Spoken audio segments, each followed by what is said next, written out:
During the Dutch Grand Prix, Ferrari made a strategy mistake that cost Lewis Hamilton valuable time in the fight for the podium. Hamilton was on fresher tyres than Charles Leclerc and was clearly faster during that part of the race. He had closed the gap to his teammate, the Mercedes cars were still ahead, and Ferrari had a simple decision to make. Let Hamilton pass quickly so he could use the tyre advantage. Instead, Ferrari waited. Hamilton remained behind Leclerc for several laps at Zandvoort, one of the worst circuits on the calendar to be stuck behind another car. The track is narrow, the fast corners make dirty air difficult, and following another car destroys the front tyres. Lewis had the pace, he had the fresher tyres, but he could not use either of them. Ferrari eventually changed the situation when Leclerc was called into the pits. Hamilton was released into clean air, but the damage had already been done. He had spent too much time behind his own teammate, and the Mercedes cars ahead had been given time to organise their race. Hamilton's radio message said everything. "Great way of wasting time, guys, good job." It was not aimed only at Charles Leclerc. The bigger problem was Ferrari's pit wall. Hamilton was angry because the team knew the tyre difference, knew he was closing in, and still waited too long. This was a race where Ferrari had a real chance to fight for the podium. Lando Norris was too far ahead by the end, but behind him there was a proper battle. Kimi Antonelli finished second for Mercedes. George Russell took third after Mercedes ordered him to let Antonelli through on fresher tyres. Hamilton finished right behind Russell in fourth, with Leclerc fifth. The result was close enough to make Ferrari's delay look even worse. If Hamilton had been allowed through earlier, he would have reached Russell earlier. He would have had more tyre life available for the attack. He may not have taken third place, because Russell defended well, but Ferrari would at least have given him the best possible chance. Instead, Hamilton spent a crucial part of the race looking at the back of Leclerc's Ferrari. For Charles, the situation was not simple either. Leclerc had his own race to run.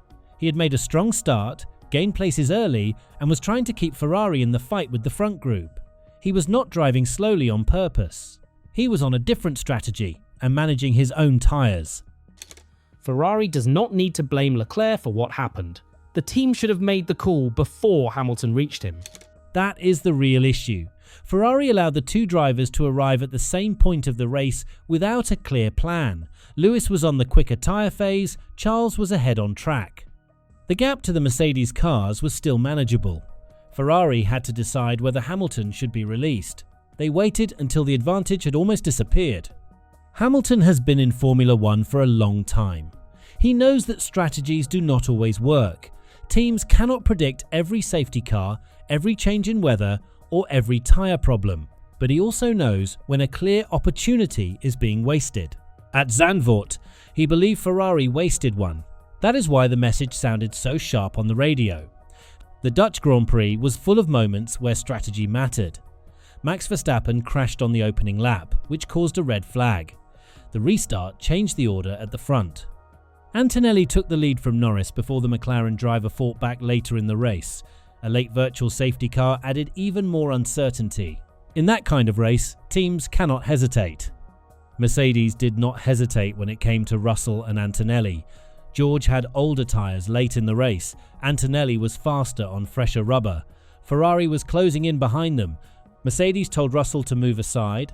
Antonelli went through, and Russell was left with the difficult task of defending against Hamilton. Russell might not have loved it, but the call was clear. Mercedes wanted Antonelli ahead on the fresher tyres and trusted Russell to defend against Ferrari. Ferrari had an equally important decision earlier in the race, but it did not arrive in time. That is why Hamilton's frustration matters.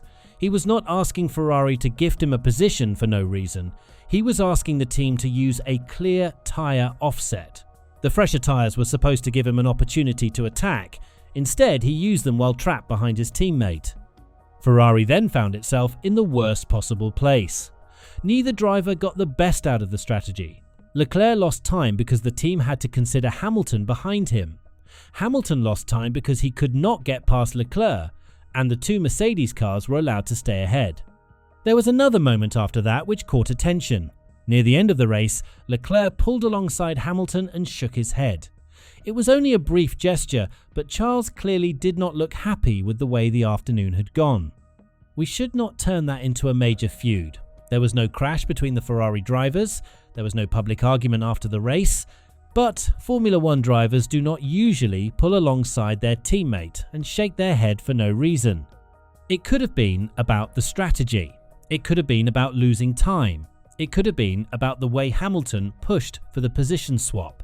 Or it could simply have been frustration from a driver who knew Ferrari had missed a better result. Whatever the exact reason, it shows that Ferrari is entering a more difficult phase with its driver lineup. Lewis Hamilton and Charles Leclerc are not a normal teammate pairing. Hamilton won in Barcelona and Leclerc won at Silverstone. Ferrari has shown that the SF26 can beat Mercedes over a Grand Prix distance. But the team is not in the same position as Mercedes. Ferrari has two drivers who are both chasing the front and both believe they can lead the team. That makes every team order call more sensitive. If Ferrari tells Leclerc to move aside too early, Charles will feel like his own race is being sacrificed. If Ferrari waits too long, Hamilton loses time and becomes frustrated. If the team swaps them back later, both drivers can feel like they were used in a strategy experiment instead of being allowed to race. That is the problem with Ferrari's approach. The team tries to avoid making a decision because it does not want to upset either driver, but waiting is still a decision. It normally means both drivers lose time. That is what happened in the Netherlands. Hamilton's fourth place may look acceptable, but he is now level on points with George Russell and still a long way behind Antonelli in the championship. He cannot afford races where he loses potential podium points because Ferrari reacted too slowly.